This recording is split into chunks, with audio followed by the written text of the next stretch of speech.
Ricardinho, o mic tá fechado. Bom dia a todos. Obrigado, Adriano. Bom dia a todos, principalmente para quem entrou aí agora nos últimos minutinhos. Obrigado a todo mundo por disponibilizar um tempinho aí para poder participar com a gente desse webinar.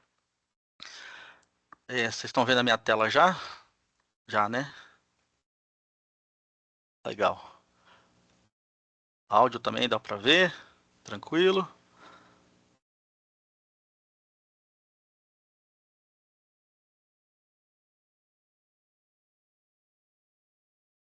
Ótimo. Legal. Pessoal,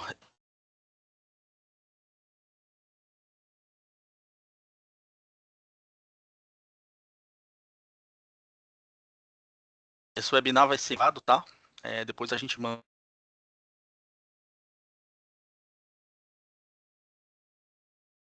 Aí, voltei? Voltou.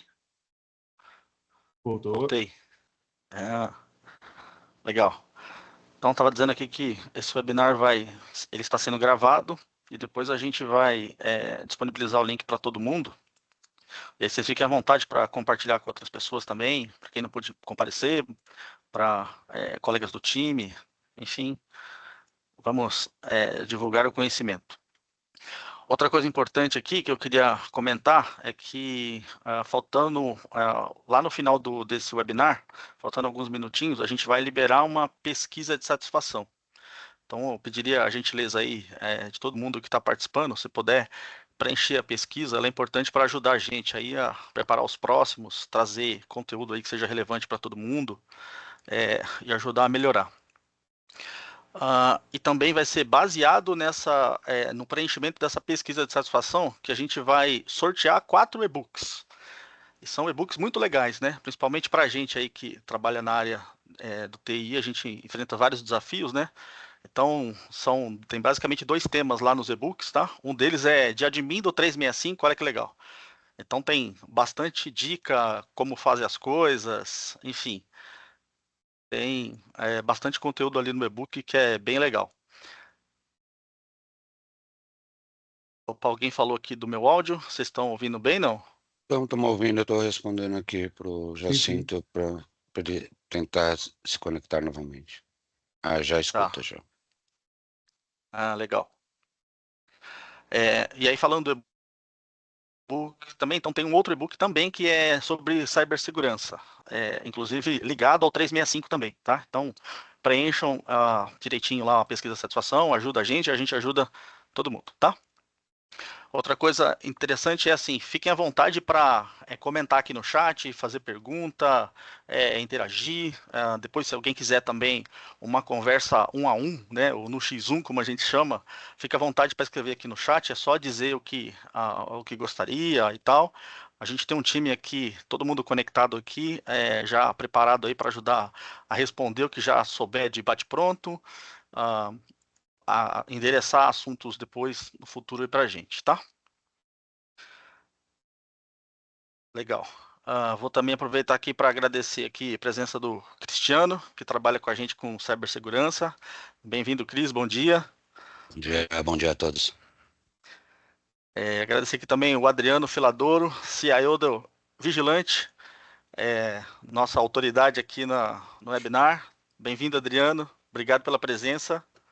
Obrigado, Ricardinho. Obrigado, time da Rentes, por dar esse privilégio para a gente falar com seus clientes aqui, parceiros. Aí, obrigado. Obrigado, Rafinha, por ter vindo aí. Opa, eu que agradeço, Ricardinho. Bom dia aí pela presença de todos e vamos curtir esse webinar, pessoal. Aí, obrigado, Bruno, também. O Bruno trabalha com a gente com cibersegurança também. Então, obrigado aí pela presença, Bruno. Eu que agradeço e obrigado pela presença de todos, viu? Vocês vão gostar da apresentação. Legal. Pessoal, já dando início aqui ao nosso webinar, eu gostaria de já começar falando aí dos desafios que a gente, que é da área de tecnologia, enfrenta na atualidade, né? E aí, essa questão do desafio é uma coisa interessante, porque a gente tem um monte de informações espalhadas de várias formas, muito segregadas, e dificilmente a gente consegue ter um olhar mais consolidado para segurança, né? E a gente gosta de encarar esses desafios olhando para como as coisas acontecem na linha do tempo, né? Então, quando a gente está falando de segurança, olhando para a linha do tempo, a gente gosta de entender que agora, neste momento, a gente tem que estar atento aos movimentos, aos eventos que estão acontecendo dentro da nossa empresa, né? Então, podem estar acontecendo várias coisas que necessariamente muitos não estão vendo, mas era importante que a gente estivesse olhando, né? E podem ser diversos eventos, né? Com a quantidade de devices que a gente tem aí e de dispositivos que temos que gerenciar, acaba que tem uma explosão de informação de coisas que a gente passa a olhar no dia a dia. E isso é um desafio, né? Então a gente tem que estar né, neste momento, antes de causar um impacto, né, a gente tem que estar olhando os eventos que estão acontecendo, a gente tem que analisar esses eventos, se a gente entender que tem alguma coisa ali que é relevante, que é uma ameaça, a gente tem que trabalhar nisso, temos que atuar nessa ameaça. A gente não pode deixar de estar olhando para backup imutável, inclusive, porque os backups têm sido muito alvo de ataque, né? Então, é comum aí a gente ouvir que a primeira tentativa de ataque é no seu ambiente de backup para te deixar sem possibilidade de recuperar as coisas. Tem vulnerabilidade saindo o tempo todo, então se a gente abrir todo dia e olhar os boletins de segurança, todo dia alguém vai descobrir ali alguma vulnerabilidade. Então, isso é o que está acontecendo agora. A gente tem que estar olhando para isso para prevenir o impacto, né? Então, esse é o grande desafio, né? É se antecipar ao impacto. E quando o impacto acontece, né?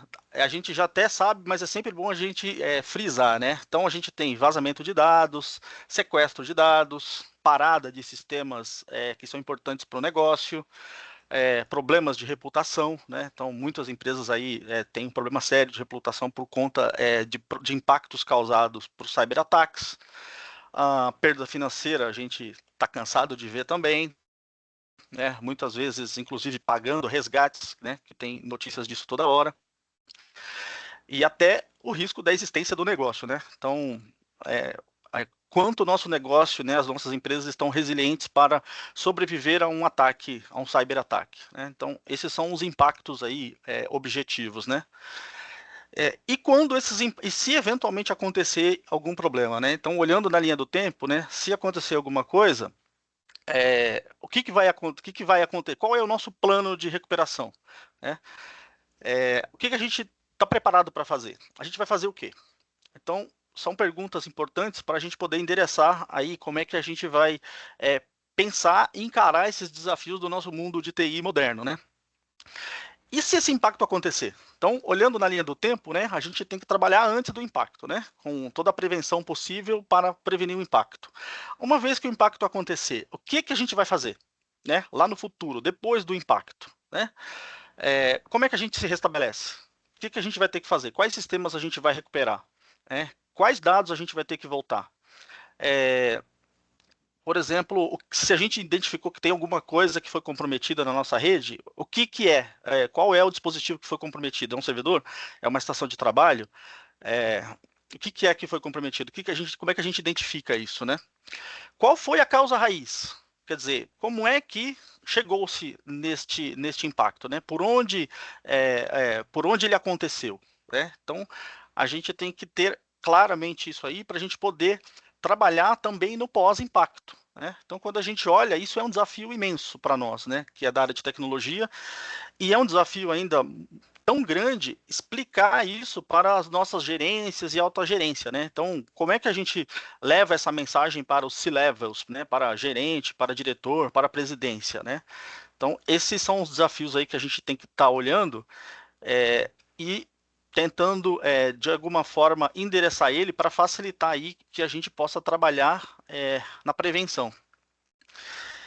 E, somado-se a esses desafios, principalmente no pós-impacto, a gente já viu casos, está aqui uma notícia fresquinha também, só para lembrar que, ainda que você se recupere, né, ainda que a gente identifique e tenha um backup e você consiga se recuperar, né, como é que a gente garante que não vai sofrer de novo?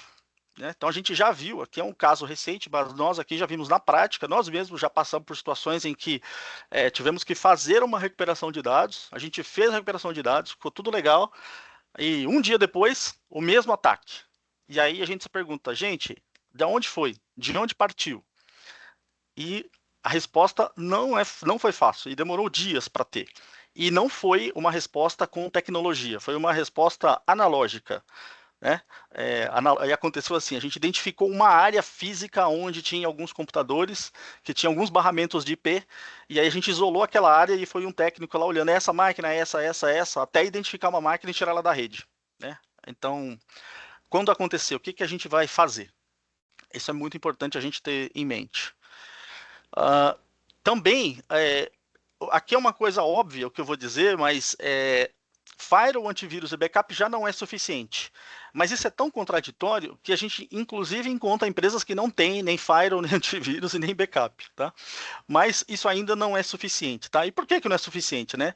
Porque, por exemplo, se a gente pensar no Firewall, muitos atacantes usam as mesmas portas que a gente usa aí no dia a dia, né? Já antivírus, para ele atuar, ele precisa conhecer a vacina muitas vezes, né? Então, ele tem que estar lá atualizado, né? E o backup, não preciso dizer, né, que ele só vai servir depois do impacto, né? Então, naquela linha do tempo lá, ele vem depois de impacto. Então, ele não vai prevenir, não vai acontecer nada. Mas, mesmo assim, a gente não pode deixar de ter firewall, antivírus e backup, né?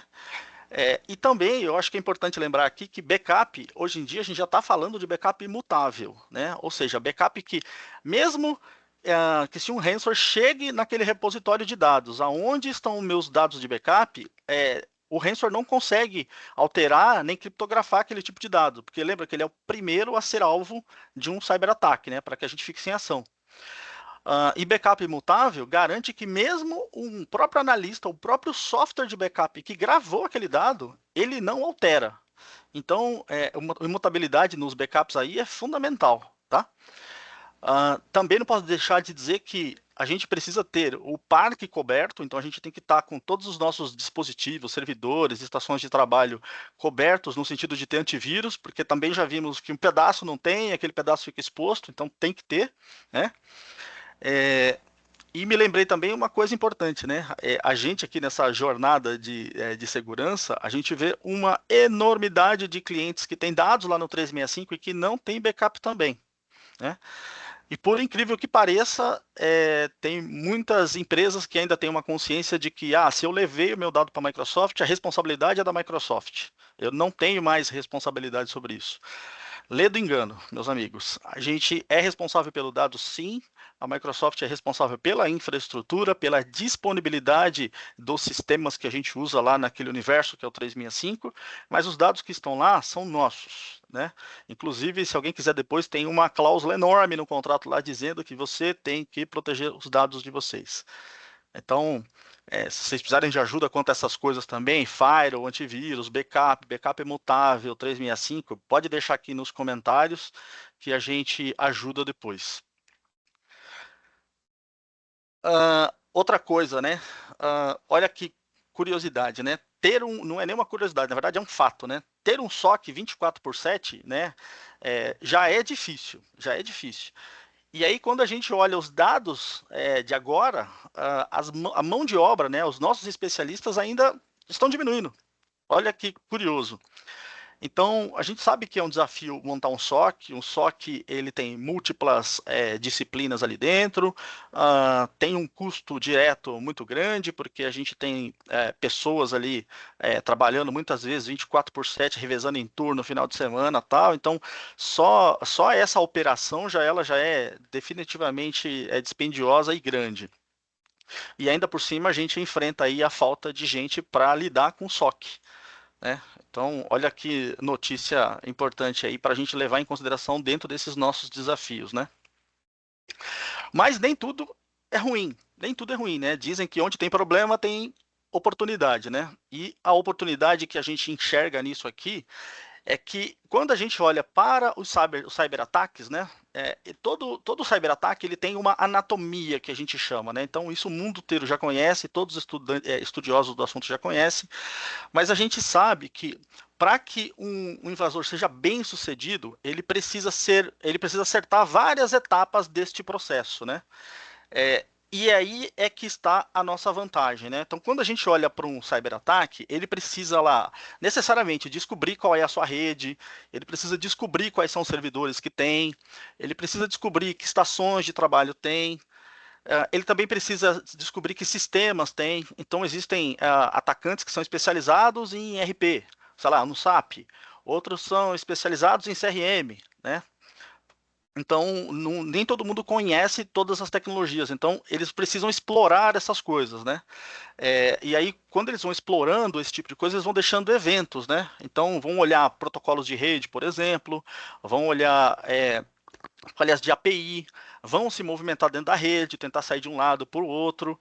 Então, essa é a sina de um cyberataque, né? Quando a gente olha para a anatomia e para a natureza de um cyberataque, um atacante, né? Ele precisa passar por diversos eventos, ele precisa produzir diversos eventos, né? E aí, se a gente pegar, por exemplo, um clássico aí que há anos a gente ouviu falar, ou quem nunca ouviu falar, vai ouvir falar agora, chamado SQL Injection, né? Então, o que o SQL Injection é? É basicamente assim, né? Quando a gente abre o navegador, a gente está acessando uma aplicação, a gente tem aquela URL ali, né? Naquela URL, muitas vezes, quando vão criar a aplicação, eles deixam, os comandos podem ser alterados naquele endereçamento. Então, um atacante pode alterar aquele endereçamento da URL de maneira com que ele consegue inserir dados dentro do banco de dados, apagar dados dentro do banco de dados, alterar dados dentro do banco de dados, né? E para que isso aconteça, ele precisa descobrir qual é o servidor que tem o banco de dados, qual é o URL que ele tem. Então ele vai ter que ser muito bem sucedido em todos esses eventos, né? Então ele vai ter que descobrir qual é o servidor, descobrir qual é o tipo de banco de dados, porque a gente tem vários, né? A gente tem Oracle, tem SQL, tem MySQL, MariaDB, enfim, tem uma série de bancos de dados. Ele precisa descobrir que banco de dados é esse, ele precisa descobrir a estrutura da URL para injetar o código lá dentro. Então, ele vai necessariamente produzir uma série de eventos para conseguir realizar uma das ameaças, né? A gente sabe que são milhares e elas são crescentes a cada dia, mas para que essa ameaça seja concretizada, para que um dano aconteça, ele precisa passar por todas essas fases, né? E é exatamente aí que mora a nossa vantagem, é exatamente aí que está a boa notícia. Por quê? Porque enquanto um invasor tem que acertar 100% desses eventos, basta que a gente identifique um desses eventos. Se a gente identificar um desses eventos e bloquear, a gente isola ele e a gente evita o impacto. Então, quando a gente pensa naquela linha do tempo, e a gente tem que estar o tempo todo monitorando e garantindo que as coisas estão sendo observadas, né? E a gente está de verdade ali monitorando o nosso ambiente, quando ele fizer algum desses movimentos, a gente vai conseguir identificar. Então, se a gente conseguir identificar e bloquear, a gente garantiu a segurança aí do nosso ambiente. E aí a gente já sabe que, olha que curioso, né? O invasor fica cerca de quase 290 dias dentro do nosso ambiente procurando as coisas. É comum ver meses e meses, né? Tem a pesquisa aí da IBM recente que diz que uma empresa que tem alta maturidade, né? Um atacante fica 5 meses, a empresa demora 5 meses para identificar. Empresas com baixa maturidade em cibersegurança podem ficar mais de ano, né? Então, imagina um invasor o tempo todo produzindo evento para a gente, né? É aí que está a nossa vantagem, né? E a gente sabe que, dada a explosão de inteligência artificial e a digitalização em geral, né, a gente já sabe que não é uma questão de que se a gente vai ser atacado, né, é quando vai ser atacado. Então a gente tem que ter em mente aí que tem que estar preparado para quando isso acontecer. E aí a gente também já não tem dúvidas de que se a gente conseguir identificar um desses eventos e bloquear, a gente está salvo, né? Então a gente evitou um mal maior. Né? Então, o nosso recado aqui hoje, e que a gente quer frisar, é que diante de toda essa anatomia do ataque, de toda a sequência de eventos que precisam ser produzidos para que um dano seja causado, a gente precisa identificar e bloquear uma vez. basta uma vez. Então, enquanto o atacante tem que fazer tudo certo, a gente basta acertar uma vez. Essa é a nossa vantagem. E aí, a gente não consegue fazer isso sozinho, né? A gente consegue fazer isso com ferramentas. Então, eu queria apresentar aqui para vocês o Vigilante Autopilot, né? É o nosso piloto automático em cibersegurança. Né? É uma ferramenta que vai ajudar a gente a endereçar boa parte de todos esses desafios aqui que a gente está falando. E aí, para eu não me estender muito mais, eu queria passar a palavra aqui para o meu amigo Adriano, que é o CEO da Vigilante, quem está à frente aí do desenvolvimento dessa tecnologia, que já vem salvando muitas empresas, identificando e trazendo dados para que a gente possa compartilhar com vocês do jeito que a gente está fazendo aqui agora. Bem-vindo, Adriano. Obrigado, Ricardinho. Parabéns pela apresentação. O Ricardinho, ele apresentou algo que está muito em linha com o que a gente acredita, com o que a gente vem fazendo. E só para que vocês conheçam um pouquinho da nossa história, todo esse cenário desenhado pelo Ricardinho é o cenário que nós vivíamos. E o Vigilant ele foi desenvolvido para resolver um problema que nós tínhamos. Nós não desenvolvemos o Vigilant para ser uma cópia de uma grande solução do mercado internacional, ou para ser uma cópia barata de alguma outra ferramenta de mercado. Não. Quando a gente desenvolveu o Vigilant, nós estávamos vivendo exatamente esse cenário. E em que situação? O Vigilant nasceu dentro de uma empresa chamada Online Data Cloud. Online Data Cloud é uma boutique de cloud que está há 30 anos no mercado. Projetos de cloud a gente faz há 20 anos. E nós começamos de 6 anos para cá. Na verdade, há bastante tempo se tem problemas com invasão, né? Desde que alguém conectou alguma coisa. Eu assisti uma palestra no MindTheSec, o último agora, na semana passada, que a gente participou e apresentamos o Vigilant lá como a primeira empresa de AutoXDR nacional a se apresentar naquele evento de monstros, né? E um americano disse o seguinte: na verdade, ele escreveu um livro sobre isso. O tema do livro é: se isso é inteligente ou esperto, isso é vulnerável. Né? O tema do livro: if it's smart, it's vulnerable. Então, nós temos uma necessidade gigantesca de cada vez mais colocar coisas dentro da nossa rede, conectar coisas à nossa rede. Alguém falou no chat aqui, o Caio disse ali, e a popularização dos dispositivos IoT, pior ainda, porque é um treco que a gente não tem controle sobre ele. O que eu digo não tem controle? A gente simplesmente coloca ele na rede, coloca um IP no bicho e torce para aquilo não estar exploitado, não estar fazendo nenhuma técnica de sniffer dentro da nossa rede, de captura de dados e assim por diante. Apesar que vale lembrar que que a Anatel, há poucos meses atrás, quase um ano atrás, ela estava lá numa guerra contra os IPTVs, né, que é as televisões lá por IP. Né? Então, você imagina o seguinte: eles mostraram em laboratório que quando se instalava aquele dispositivo dentro da rede, aquele dispositivo tinha capacidade de roubar dados, esnifar a rede, capturar a informação e mandar. E você chega lá na casa do teu cunhado, feliz da vida, e ele vai te mostrar o super dispositivo dele, que agora acessa qualquer tipo de canal, num preço praticamente gratuito, porque você não tem assinaturas e tal, e o quanto que ele é esperto com aquilo, ele vê canal do mundo inteiro e você está lá conectado no Wi-Fi dele e não sabe por que de vez em quando uma senha ou um acesso seu está lá, aparece nessas listas compradas na Deep Web de senhas vazadas, dados vazados.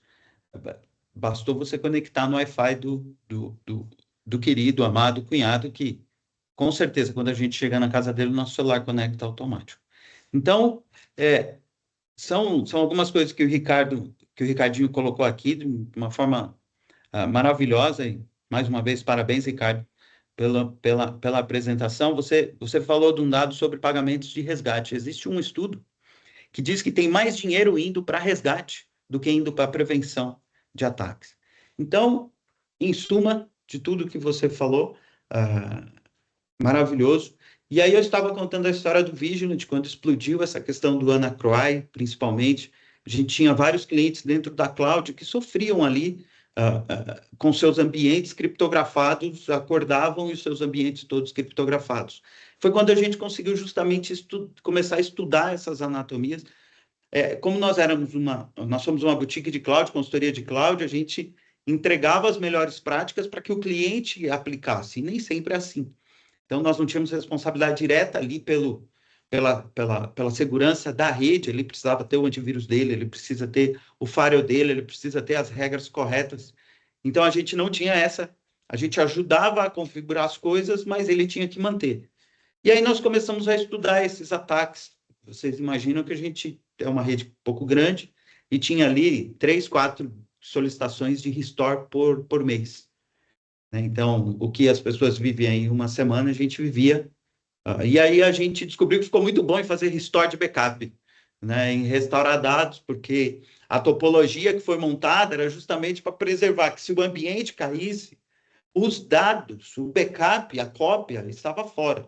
Eu me lembro um caso muito emblemático, onde um cliente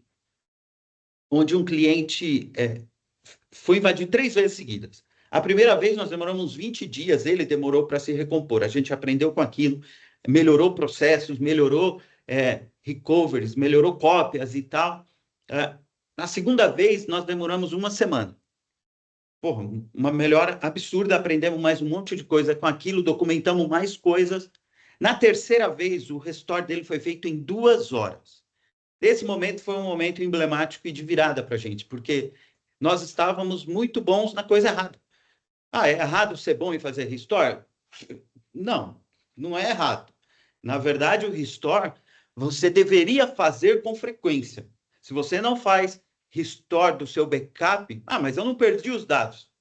O dia que você perder, você não vai ter. Porque você precisa saber se o que você está backupeando está correto. Você precisa saber se o que você está backupeando faz sentido na hora de voltar à produção. E na hora que vai voltar à produção, tudo que você backupeou é suficiente para que a produção volte, para que as aplicações voltem, para que os sistemas fiquem disponíveis de novo para o usuário. Então, são esses grandes desafios que a gente enfrentava. E aí nós começamos a desenvolver o Vigilant. O Vigilant ele foi, depois de várias técnicas que a gente aplicou na rede, em 8 meses a gente olhou e falou, nossa, o ambiente estabilizou. A gente conseguiu diminuir a quantidade de ataques que chegavam na rede, nós conseguimos nos isolar de algumas fontes de ataque ou origens de ataque no mundo, e aí nós aplicamos várias técnicas ali e vimos que a gente tinha um ambiente estabilizado. Um ambiente estabilizado que em 8 meses eu não fiz mais nenhum restore de backup de grande proporção. Restore de backup a gente faz o tempo todo. O usuário, na raiva, apagou o arquivo. O usuário, na raiva, que colocou que salvou o arquivo de modelo básico, né? Então, a gente restaura. Agora, restaurar o ambiente por estar todo criptografado, passaram-se 8 meses e já vai para quase 4 anos isso, a gente dentro da nossa cloud. Até agora, não existe solução, inteligência, plataforma, aplicação 100% segura. Não existe. E também não somos. Mas nós estamos há 3 anos e meio, quase 4 anos, sem nenhum tipo de grande restore dentro da cloud do online. Nos últimos 2 anos, nós olhamos para dentro de casa e vimos, olha, nós temos algo de valor aqui. E a gente poderia levar isso para o mercado. E a gente tomou a decisão de levar isso como uma plataforma SaaS, como uma plataforma que pudesse levar ganho e velocidade na identificação e detecção de possíveis problemas dentro da rede, que fosse fácil de implementar, fácil de operar, visualmente acessível, né, que tem ali um visual que pode nos dar a informação precisa, correta e na velocidade que a gente precisa, porém, muito poderosa para agir, e foi daí que a gente desenvolveu, então, o Vigilant. Ricardo, eu posso compartilhar minha tela? Fica à vontade, Adriano. Se puder, senão eu ponho aqui também. Então, lá vou eu compartilhar minha tela. Compartilhei? Sim, estamos vendo. Sim. Maravilha. Esse é o Vigilant, a nossa plataforma de AutoXDR, uma plataforma que é super especializada em detectar e responder a incidentes de rede, na forma mais rápida e precisa possível.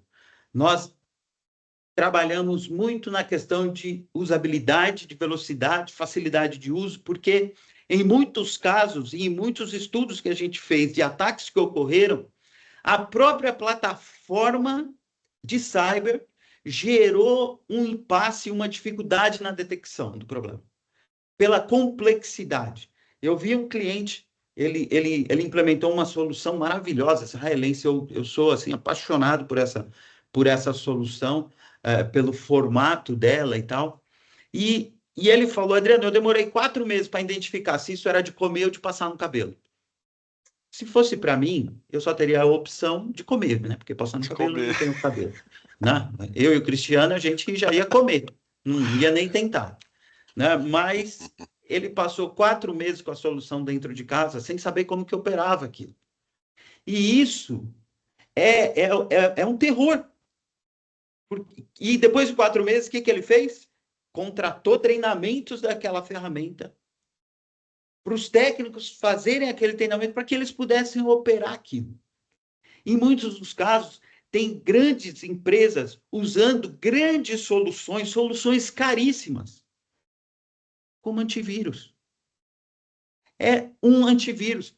Gente, pega esses grandes EDRs do mercado, os famosos EDRs do mercado, se você não, que não tem, que as pessoas não conseguem operar aquilo, tira, instala o Kaspersky, instala o Sophos antivírus. Cara, o resultado final é o mesmo. Isso, assim, muita gente toma, às vezes, a decisão naquele formato do... aqui pode falar palavrão, né, Ricardinho? Não, mas eu não vou falar. É o Save My Ass, né? O Save My Ass. O cara tem que se proteger ali. Então, olha, eu contratei a IBM, né? Mas é a melhor solução para você? Vai te dar a resposta que você precisa na velocidade que você precisa? Não. E aí, mas você se garantiu porque você contratou a IBM. Então, em muitos casos, é mais fácil contratar um McAfee. Coloca o Trend, aquela opção de antivírus.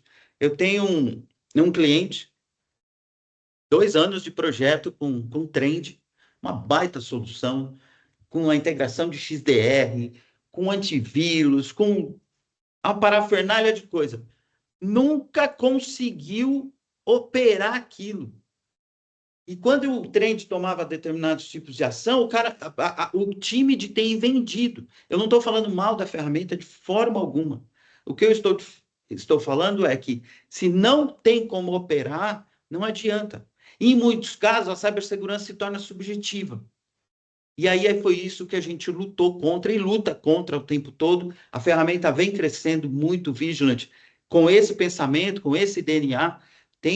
Eu acho que tem algumas pessoas do time do Vigilant aqui, o Emerson está aqui com a gente. O Emerson foi o líder desse desenvolvimento, foi o cara que deu o pontapé inicial dentro da Online Data Cloud, um cara especialista em análise forense, hoje é o head de desenvolvimento, é o head de pesquisa do Vigilant. Tem o Lavor lá também, essa galera não está aqui, mas tem um time bem grande hoje no Vigilant, totalmente apartado do time da Online, que é dedicado única e exclusivamente a identificar, responder de forma autônoma a incidentes de rede, do modo mais preciso possível, do modo mais assertivo possível. Essa tem sido a nossa missão. Bom, eu vou virar aqui para eu poder olhar para a minha tela. E vocês estão vendo meu mouse mexer aí, certo? Sim. Sim. Tá. O Vigilant, qual que é a topologia dele? Nós temos agentes instalados nas máquinas e nós temos sensores de rede. Eu vou usar algo que eu ouvi no MindDSEC. Vocês têm uma forma muito peculiar para identificar determinados tipos de ataque. E aí, essa forma peculiar não é a gente sendo tentando criar algo melhor. Não, a gente só criou uma solução para o problema, a gente não criou uma solução baseada em outra solução. É daí que vem certas peculiaridades que a gente tem ao identificar e responder a esses incidentes. Então, o vigilante é o agente instalado nas máquinas e sensores de rede nos segmentos de rede. Então, você vai ter sensor de rede instalado na sua rede lá de servidores, na sua DMZ. O que é esse sensor de rede? É uma ISO de máquina virtual com uma vCPU, 2 GB de memória, 30 GB de disco. Essa máquina tem 2 papéis dentro da rede. Um dos papéis é ser gateway de eventos. Então, toda vez que instala o agente do vigilante na máquina, a gente faz essa máquina enviar esses eventos. Esses eventos podem ser enviados através do sensor. Por que eu enviaria os eventos através do sensor? Se você tem restrição em parte da sua rede ao acessar a internet, essas máquinas não precisam acessar a internet para enviar os eventos. E por que enviar os eventos para a internet?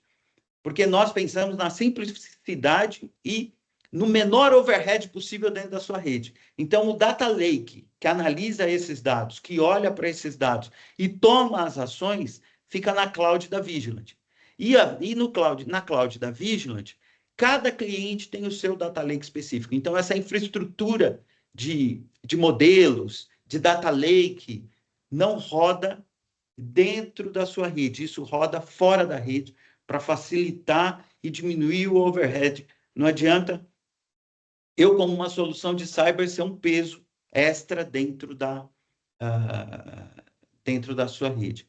E, no fim do dia, a gente está tentando entender anomalias de comportamentos suspeitos, né? E a gente faz isso olhando para informações, olhando para dados. Muita gente olha para dados. Alguém fala, não, eu tenho um CIEM aqui que eu armazeno todos os meus eventos. Eu tenho montado um paralelo, talvez eu sou injusto em fazer isso, e aí, por favor, não se ofendam e já me desculpem de forma antecipada do que eu vou falar agora, mas existiu um político suíço no século XIX, e ele costumava dizer o seguinte: conhecimento. Então, tem muita gente que tem muito conhecimento dos dados, dos eventos, está vendo tudo ali. Conhecimento é saber que tomate é uma fruta. Eu discordei disso minha vida inteira, porque sempre para mim foi um vegetal. Mas tomate é uma fruta. Sabedoria é saber que tomate não se usa em uma salada de fruta. Eu tenho um CIEM carregado de eventos e eu morro naquele mar de eventos, naquele mar de logs. Gente, como que eu tomo decisão ali? Como que eu sei onde que é para usar isso? Como eu sei que se esse negócio é de comer ou de passar no cabelo? Como eu sei como usar isso? Como saber que isso é uma fruta? Mas eu não uso numa salada de frutas. Muitos CIEMs estão parados, estagnados nesse paradigma. Um paradigma, diga-se de passagem, dito no século XIX, que representa muito o mar de eventos e dados que nós temos hoje para analisar em vários segmentos da empresa.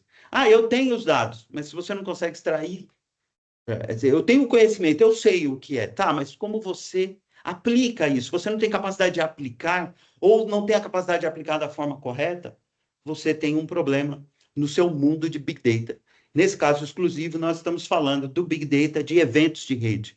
Esses eventos de rede são enviados para a cloud do Vigilant, para esse Data Lake único e exclusivo de cada cliente, e a partir dali a gente roda os modelos dividido em 4 grandes categorias. Os eventos de rede, que aquele sensor de rede tem essa responsabilidade de olhar para a rede, porém ele não faz o papel de mirror, né, de espelho de dados. Eu não estou olhando todo o tráfego de rede, a gente está olhando um tráfego muito específico que chega nele.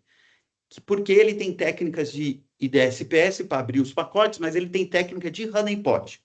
Então, você acaba tendo honeypots nas suas redes. Eu vou fazer uma movimentação aqui. Eu vou me conectar numa rede de demonstração aqui, que é uma rede que está na internet, conectada e tal, que fica até apartada da própria, está fora da cloud da online, é uma rede aberta para sofrer ataques.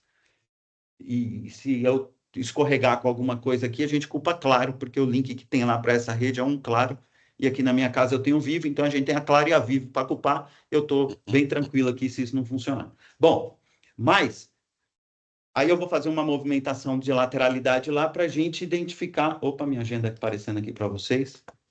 Daqui 15 minutos eu tenho reunião, mas não, minha prioridade é aqui com vocês.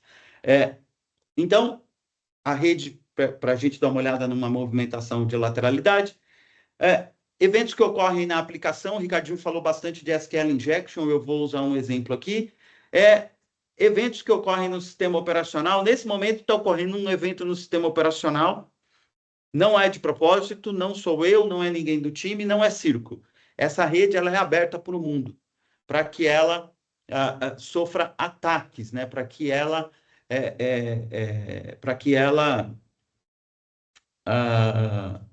para que a gente aprenda com ela e o vigilante está agindo. Esse ataque aqui que chegou agora é um ataque de brute force. Só de olhar para o radar e entender uma função do radar, eu sei que está vindo um ataque de brute force do mundo. Porque é um ataque que está à borda do radar. O radar tem uma função visual muito importante para o vigilante. Mesmo que eu não sei qual é o evento, porque eu estou olhando uma bolinha com número, eu consigo saber que aquilo está dentro ou fora da minha rede. Há coisas que ocorrem dentro da rede, há coisas que ocorrem fora da rede. Um caso interessante e bem emblemático é o seguinte: um cliente, nós implementamos o vigilante no cliente e chegamos para o cara e falamos: amigo, deixa eu te explicar. Por que cargas d'água, como diria minha mãe, você tem porta de RDP aberta para o mundo? O cara falou: ô burro, quem é que é burro de abrir a porta de RDP para o mundo? Você, Zé. Não, você tá louco? Você, Zé. Como sua porta de RDP está sofrendo ataque? Gente, é o seguinte: se alguém aqui sofre de ansiedade, ou de tristeza, ou de solidão, ou acha que ninguém te dá atenção, abre a porta de RDP para o mundo. Milhões de requisições vão chegar para você. Você vai parar de se sentir sozinho, acredite. E se você quiser ter um pouco mais de emoção, basta colocar uma senha fácil. Não precisa ser de 1 a 6, não, tá? Basta pôr uma senha. E as ferramentas, em pouco tempo, vai entrar na sua máquina e você vai deixar de se sentir sozinho. É simples, é fácil e prático. É só aplicar a técnica aqui do psicólogo Adriano, essa parte essa parte da consultoria, eu cobro depois, tá? Que é a parte psicologia minha aqui. Estudado muito, muito grande. E a parte de arquivos e a parte de sistema operacional. No sistema operacional, a gente já faz várias análises de auditoria, várias análises de comportamento. Eu consigo olhar, por exemplo, comandos que são digitados no sistema operacional. Eu consigo olhar comandos que os binários enviam para o sistema operacional. Eu consigo abrir olhar para a tela. Um ransomware também, mas um malware começou a executar numa máquina, eu consigo ver todo o caminho dele, eu consigo olhar a trilha dele. Eu não vou conseguir demonstrar isso aqui agora, porque eu lembrei agora, era para eu ter entrado na plataforma pré. Mas essa é uma tela que eu posso mandar para vocês. A gente consegue ver um mapa em árvore de tudo que o malware fez. Apesar que o Emerson está aqui comigo, se o Ricardinho conseguisse liberar ele conseguiria mostrar. Vê se você consegue, Ricardo. Se não der, não tem tempo. Não tem problema. E aí, você vai conseguir ver tudo que o ransomware fez. Nós acabamos de lançar essa função e foi o que nós levamos para o MindDSEC. A próxima versão, e é um desafio do time de pesquisa, é um desafio para o time de desenvolvimento, a gente dá uma apply ali e desfazer o que o malware fez dentro da máquina. Então, a parte de auditoria é muito profunda. O comportamento de login, o comportamento dos binários, as sessões estabelecidas para o mundo. A gente tem 7.000 técnicas que nós usamos em todo o Vigilant para tentar identificar e responder a incidentes de rede. Bom, deixa Emerson tá aí. Emerson está aqui com a gente? Emerson está aí. Não sei se ele ouve a gente. Tô aqui. Se quiser, depois eu posso até mandar um print. Ficou mais fácil. Não, Vou mandar minha tela. Eu vou pedir para você compartilhar sua tela daqui a pouco, só para mostrar o thread hunting, O threat hunting, Caçador de ameaças. eu não tenho dicção suficiente para falar a palavra threat, Ninguém tem. mas tudo bem. É porque sai thread, né? E thread é outra coisa. Bom, mas tudo bem.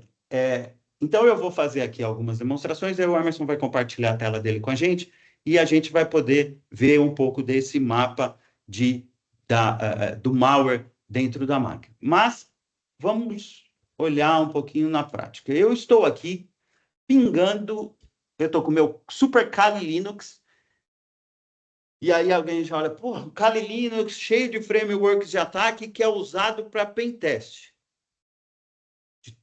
De tudo que a gente está vendo, mais de 90% vem de Kali Linux, os ataques. Nós fizemos um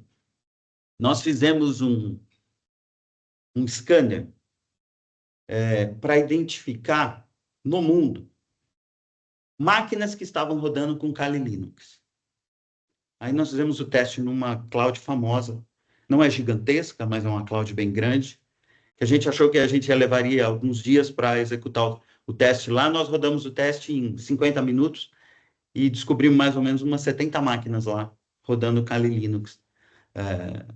É um estudo que a gente estava fazendo para identificar IPs de probabilidade de IPs de baixa reputação. A gente tem análises no sistema que faz isso. Então, eu estou aqui com o meu Kali Linux e aqui vem um ponto.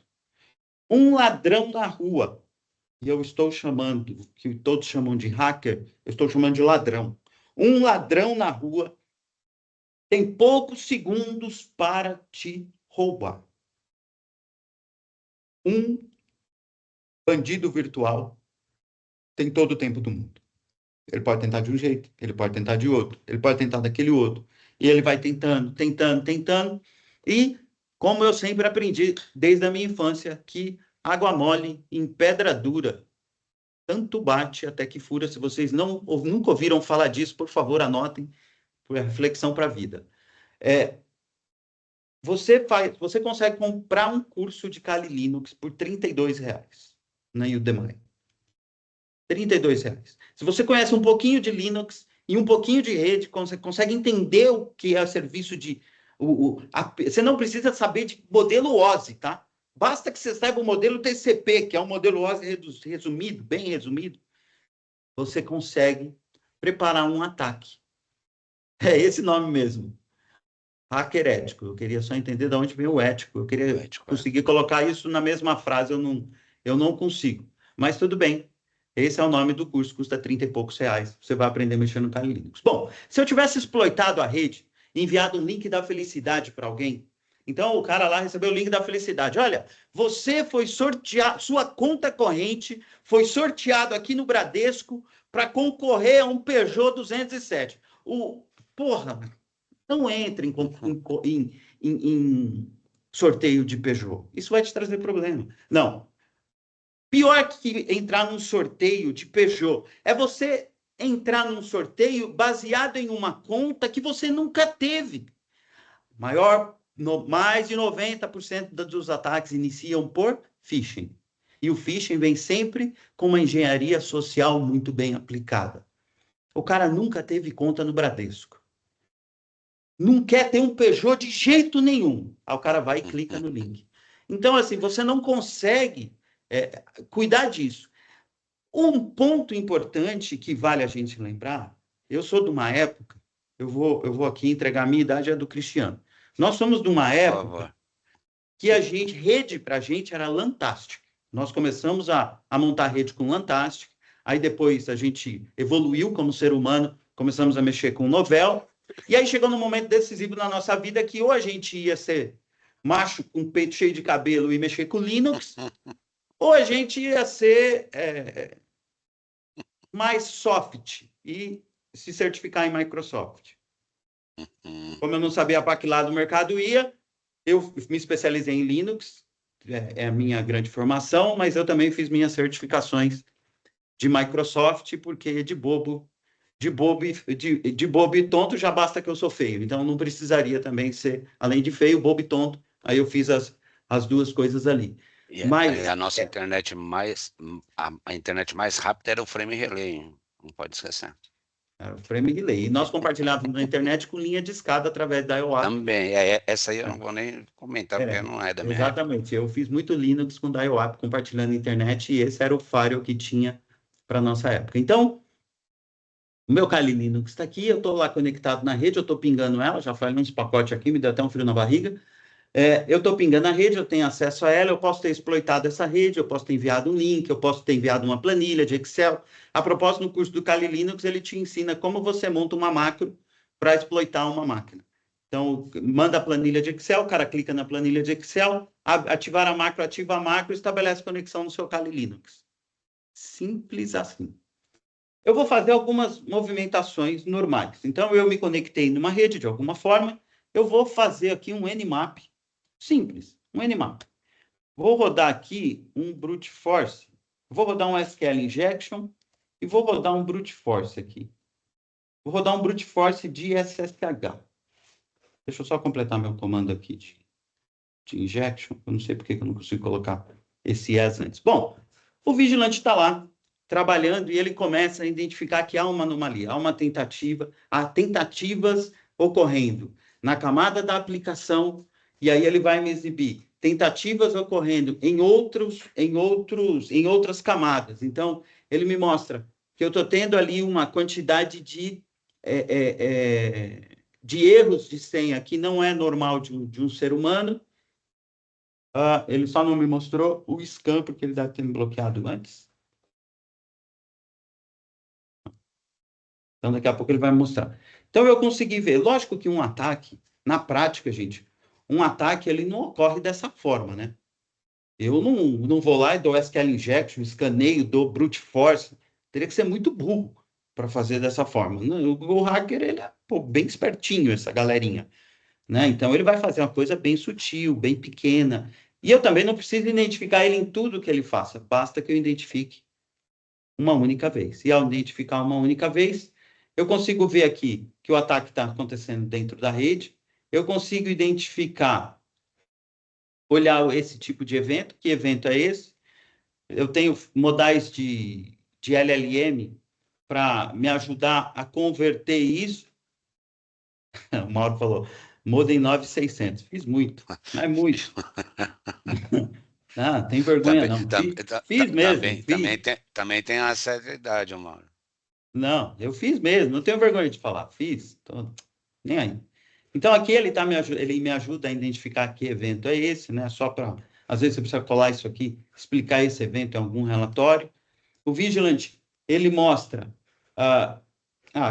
ele está mostrando que está havendo uma movimentação de rede, eu posso clicar nessa movimentação e olhar para tentar identificar ela. Ele está dando uma possibilidade de ser um Nmap. Né? Isso aqui é uma possibilidade. Que, no caso, é um Nmap que vocês viram eu executando. Mas eu poderia usar uma outra ferramenta de scan e ele pode até dizer que é um Nmap, porque por baixo ele vai usar a mesma técnica de mapeamento de portas. Então, ao detectar tudo isso, ele fez o quê? Ele detectou, me avisou e tomou uma ação. Ele cortou o meu acesso à rede.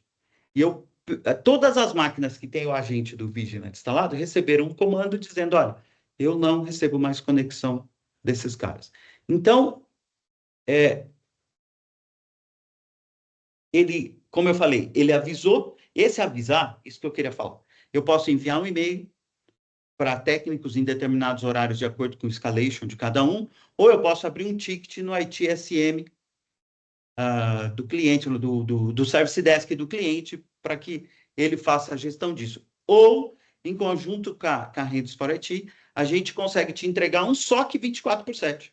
Então, esse evento crítico vem para um SOC, esse SOC analisa esse evento e entra em contato com o cliente, porque resolver o incidente é um trabalho que a gente vai precisar fazer lá na ponta, tá? Então, eu fiz aqui, o ping, deixa eu só fazer uma coisa aqui simples. Eu vou desbloquear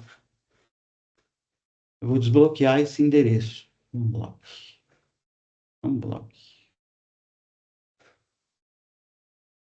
Quando eu desbloqueio, eu envio um comando para toda a rede de novo e toda a rede passa a receber a conexão do Vigilante novamente. Acabou que eu nem consegui completar o meu scan, mas eu poderia ter completado o scan, normalmente completa, mas em rede grande já não vai conseguir completar, né? Ou ele vai trazer a informação, parte da informação, ou não vai trazer nada, como foi o meu caso. Mas uma rede maior, talvez nem complete o scan, a gente já pega. Se completar o scan e ele tiver a informação dos servidores e das máquinas e das estações, ele não consegue mais chegar nesses ambientes, porque ele foi bloqueado. Como eu falei para vocês, o Vigilante ele tem ele limpou os eventos porque eu limpei a regra. Ele tem uma atuação muito firme, poderosa e assertiva, porém com uma forma muito simples de operar e identificar incidentes de rede. Gente, da minha parte era isso. Eu estou à disposição se o pessoal quiser questionar a gente sobre alguma coisa. Emerson, mostra rapidinho a sua tela aí sobre a sua tela do threat hunting, por favor. Legal. E o Vou mandar a tela Guilherme aqui. vai nos fazer uma Tá, né? pergunta. Enquanto isso, o Emerson vai mostrar a tela aqui. Deixa eu parar de compartilhar a minha. Acho que tem que dar permissão para ele falar. Adriano, fica tranquilo que eu sempre tomo bloco no primeiro pentest que eu faço, tá? Ah, Não dá tempo. beleza. Pô, nós estávamos no evento, eu estava com um cliente, ele participou de um painel comigo agora aqui no MindTheSec. Eu moderei um painel e tinha um cliente, ele falou assim, eu falei, cara, conta um caso aí interessante. Aí ele falou, eu contratei uma empresa para fazer pentest e esqueci de avisar vocês. Eu acho que ele não esqueceu, ele foi bandido. Mas eu vou dar o espaço para ele poder usar esse argumento. E aí os caras começaram a fazer o pentest, pau, bloqueamos o cara. E, puta, recebeu o alarme, só que ligou. Aí ele falou, não, puta, tem uns caras fazendo pentest aqui dentro da rede. Peraí, deixa eu falar com o cara. Aí o cara já ligando para ele, eu não consigo executar o pentest, porque, pô, vocês bloquearam. Aí o cara falou, tá, então para você executar o pentest eu tenho que tirar minhas barreiras de proteção? O cara, senão eu não consigo executar. Tá, para você falar que eu preciso das barreiras de proteção que eu já tenho, é isso? Aí ficou um clima ali meio ruim. O vigilante ele tem uma opção de eu pegar um determinado IP, colocar numa safe list, e essa safe list pode permitir com que a resposta ativa não haja para aquele IP, porém a gente continua tendo visibilidade de tudo que ele está fazendo. Então, se vocês já nunca ouviram falar, com o vigilante dentro da sua rede, você passa a ter um pentest assistido, se você quiser. Daí, no fim das contas, o cara vai falar para você, olha, você tem esse problema, você tem aquele problema, aquele outro problema, que boa parte disso o vigilante já endereçou e já corrigiu para você. Explica, Emerson, para a gente um pouquinho sobre o threat hunting, por favor. Bacana. Vocês estão me ouvindo? Estamos vendo. Beleza.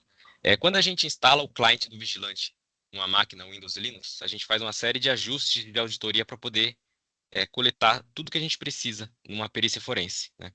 Então, após a instalação do agent, a gente passa a monitorar processos abertos, conexões abertas, registros alterados, comandos que são enviados para o kernel, né, que nem o Adriano comentou. Então, aqui é um caso que a gente rodou um malware e a gente consegue ver o que esse malware fez na máquina. Então, só para a gente ter uma ideia aqui, né? Eu executei esse cara, a gente tem a nota do hash dele, né, que é maliciosa. Aqui a gente vê ele criando duas cópias dele, né? Então, esse aqui são dois file created. Então, a gente vê que ele criou uma cópia dele em pastas temporárias, né? Duas cópias deles em pastas temporárias. Nesse terceiro evento, o vigilante já isolou a máquina, né? Aqui a gente vê ele executando essa cópia, conectando na central de controle e comando dele, né? O IP público aqui, um porta 443. E aqui a gente vê que ele criou uma tarefa do Windows para ela subir no logon com alto privilégio, com esse nome de limhat, né? Apontando para essa cópia dele. Então aqui a gente passa a ver tudo que o malware ou o executável fez dentro do sistema operacional em formato de árvore. E aí a gente não tem, né, aquele desafio da gente que trabalha com segurança, com perícia forense, de se debruçar sobre um mar de log para entender o incidente, né? A gente passa a ver isso em formato de árvore, que é extremamente eficiente no ambiente, né? Então, nesse cenário aqui, vamos supor que a moça do RH recebeu um e-mail, um phishing, baixou, passou pelo antivírus, ela executou aquele binário. O vigilante ele identifica o que o binário fez e isola a máquina. Ela perde acesso à rede de produção e o time de TI tem o alerta em formato de árvore mostrando tudo que esse binário fez. Aí o time vai ter a capacidade de saber se consegue erradicar o problema, se vai formatar a máquina, ou qual ação tomar, né, de uma forma extremamente simples. Tá bom. Boa. Legal. Boa. Pessoal, vocês estão me ouvindo? Sim. Sim, bom dia a todos aí.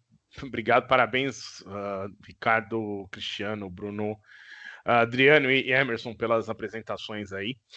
Na verdade, eu nem tenho uma pergunta, Adriano. A gente já se fala bastante sobre a ferramenta. Eu gostaria que você só contasse para a gente um pouquinho da experiência que vocês, principalmente você que está à frente aí liderando, que você tem sobre o tempo que normalmente uma invasão acontece, né? Quanto tempo normalmente o invasor ele entra no ambiente e fica pendurado? Porque a gente tem Hollywood nos colocou um conceito que a gente vai dormir, tá tudo bem, e quando a gente volta, o invasor entrou de madrugada, enquanto a gente dormia, né? Ele é um bandido convencional. E a gente sabe que não é isso que acontece normalmente. Então, acho que seria legal compartilhar essa experiência aí de vocês. Bom, é legal, Gui. Bom, a IBM fala que um hacker fica em média dentro da rede 298 dias.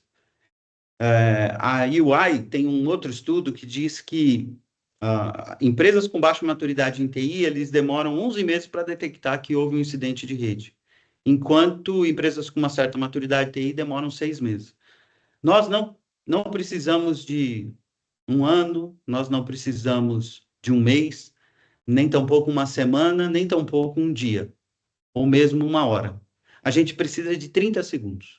Se em 30 segundos eu detecto a movimentação suspeita, eu isolo ela, eu isolo essa movimentação, aviso a rede e dou uma resposta. A gente procura fazer isso nos primeiros 30 segundos de uma movimentação.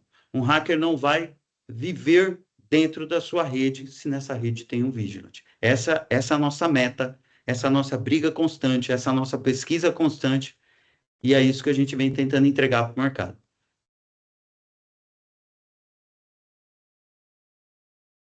Show, Adriano. Obrigado. Bruninho quer fazer uma pergunta. Fala, Bruno. Opa, não é nem muito uma pergunta, só queria saber se dá tempo de falar para o pessoal, que eu acho uma ferramenta interessante do Vigilant, sobre o sistema de hardening dele. Eu vi muita gente se interessando por isso, quando eu citei sobre o Vigilant. Quer explicar, Emerson? Fica à vontade. Boa. Obrigado, Bruno. Deixa eu mostrar aqui minha tela rapidinho. Nada como matar a cobra e mostrar a cobra morta. É isso. A gente tem um sistema de SCA e hardening, onde eu consigo dar uma nota para aquela máquina e mostrar tudo que ela tem, né, de ajustes a ser feitos e vulnerabilidades a serem corrigidas, né? Então a gente tem o SCA, que são boas práticas de segurança, né? Então aqui vai ser categorizado, por exemplo, uma senha fraca que o teu servidor está usando, uma porta padrão, de repente, num serviço, né? Então, aqui você consegue ver ajustes que podem ser feitos para melhorar a segurança, né? Um exemplo bem interessante que eu vi esses dias, por exemplo, quando você loga numa máquina Windows, você abre o RDP, ele abre aquela caixinha do Windows pedindo o IP do servidor. Quando você abre essa caixinha de novo, né? O RDP, ele já vai vir preenchido o IP que você fez de última conexão. E é uma boa prática, né, de segurança você desabilitar isso via registro para, eventualmente, caso o hacker invada a sua máquina, a máquina do funcionário, ele não saiba qual que é o último IP que foi acessado, porque, eventualmente, ele vai saber que é um servidor crítico, né, um servidor que vai ter coisa interessante. Então, são esses pequenos ajustes que o SCA recomenda que sejam feitos, que você melhora ali a tua capacidade de segurança, né? E aqui a gente dá todos os detalhes, né, para ser feita a correção. Então, no caso, você muda esse registro para 0 e tudo mais. Então, tem até clientes nossos que fazem uma gamificação para poder subir todos os servidores, né, para 100%, envolve as equipes, tudo mais. É uma forma bem fácil de se resolver, né? Geralmente, GPO você consegue aplicar tudo isso. E as vulnerabilidades, né? Então, a gente tem conexão com o NIST, com o Mitre, com outras soluções que conseguem dar um check naquela máquina e mostrar ali. Então, você consegue ver vulnerabilidades críticas, vulnerabilidades altas, né? E fazer a correção, né, de uma forma tranquila ali e controlada. A gente geralmente dá um exemplo de invasão em Windows 2008, onde a gente usa o Eternal Blue, que é uma vulnerabilidade conhecida e que te dá acesso remoto, né? Você executa o script, executa o exploit e ganha acesso remoto ali na máquina, sem saber o usuário e senha. E ela é categorizada como alta, né? Nem crítica aí. Então, te dá uma boa visibilidade. O vigilante não tem o foco, né, em entregar uma experiência completa ali de análise, SA, vulnerabilidade, não é tanto nosso foco, mas a gente consegue entregar uma experiência bastante eficiente, né, e compreensível ali de como está a saúde do seu ambiente, né, nesse sistema aqui, onde a gente dá uma nota de uma forma bem simples. Perfeito. Show, Emerson. Muito Muito obrigado, obrigado, hein? viu, Emerson? Opa. Assim Pessoal, como o Emerson colocou aí, a gente fala muito de servidores e tal. É importante dizer que o vigilante pode proteger todos os desktops de todos os usuários, não só servidores, tá bom? Como ele mencionou. legal. Ó, o Matheus quer fazer uma pergunta. Matheus, vou habilitar aqui a última pergunta só para a gente cumprir com o horário aí da agenda de todo mundo. Mas, Matheus, só desbloquear seu microfone aí e manda ver, meu velho. Opa, bom dia, pessoal. Bacana toda a apresentação. Agora, duas duvidazinhas minhas. É, questão de funcionamento aí seria em paralelo com o antivírus que eu já tenho nas máquinas, né? Normal. E outra questão é se é só em máquinas ou eu conseguiria estender isso aí de forma para algum Fire ou alguma outra appliance de rede, alguma coisa. Bom, Matheus, maravilha. Perfeito. Obrigado pela pergunta. Deixa eu te responder. Bom, sim, ele se estende ao firewall, inclusive para resposta ativa também. A gente consegue utilizando algumas técnicas de rede, eu imputar rotas dos IPs que eu bloqueio, que eu identifico no firewall, e aí eu coloco rotas de black hole, então conseguindo, então, com que o firewall pare de rotear aquilo. Bom, isso é uma coisa. A segunda é que a segunda parte da tua pergunta, nossa, me fugiu aqui, foi... Então, a primeira parte era se... Funcionamento junto com o Com antivírus. antivírus. Junto com o antivírus. Isso, você tem que ter um antivírus, o antivírus pode exportar syslog para ele, como o firewall também pode exportar syslog para ele, como devices de rede seu que exporta syslog podem exportar syslog para ele. Devices de rede que tem suporte a BGP, a gente também consegue gerar resposta ativa para os incidentes detectados. Windows, Linux, estações de trabalho, servidores. Uhum. Ah, tá, o Ricardinho Boa. está respondendo Ele aqui. já respondeu, Bacana. já. Show de bola. Beleza. Boa. Obrigado pela pergunta, Diego. Legal. Pessoal, obrigado aí pela participação de todo mundo. Eu sei que esse assunto é muito legal. A gente tem muitas funcionalidades que a gente pode explorar com o Vigilant. E aí eu quero deixar aqui já de antemão o canal aberto para todo mundo aí que quiser. A gente pode fazer uma reunião no X1, como diz a geração nova aí, 1 a 1. A gente pode falar com vocês aí individualmente. Mostrar com mais profundidade o Vigilant, como é que a gente integra todos esses desafios de cibersegurança com o Vigilant debaixo do braço aí para ajudar a gente. A gente pode mostrar ele funcionando, simular ataques, fazer provas de conceito, ou como ultimamente a gente vem chamando de prova de valor. Tá? Então já fica aqui desde já o convite aí para todo mundo aí que se interessar em querer entender e mais a fundo aí na solução, né? Já fica aqui o convite aí, a porta aberta para isso. O time aí, eu imagino que muitas pessoas já têm contato aí, às vezes em paralelo com outras coisas que estão tocando, então fiquem à vontade aí para falar também com quem vocês já falam, né? Também vou comentar aqui que eu deixei fixado aqui no chat a pesquisa, tá? Com o link. Então, quem quiser também aí, quem perdeu, tiver perdido no chat aí, tá fixado aí. Tá fácil.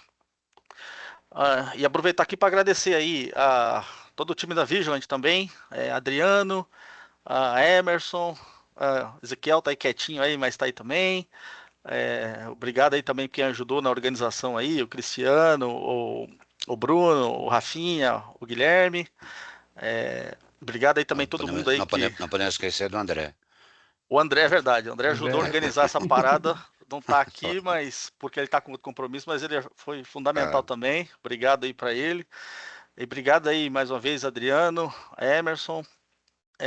Prazer falar com vocês aí e conte com a gente aí para os próximos desafios, falar com todo mundo aí que achar que é importante aí olhar para a cibersegurança dessa forma, com essa abordagem que cá entre nós ela é única, tá? A gente tem várias ferramentas aí, mas ninguém olha com esses dois objetivos, de identificar e bloquear. Tá todo mundo aí colocando um terrorismo que a gente tem que ter milhões de ferramentas, mas se a gente achar um evento e bloquear, a gente cumpriu o nosso papel. Tá? Então, parabéns aí, essa é uma abordagem única, inovadora, e dizem que é difícil, o simples é difícil, né? Então parabéns, né? O pessoal da Vigilant fez o simples, e ficou muito bom.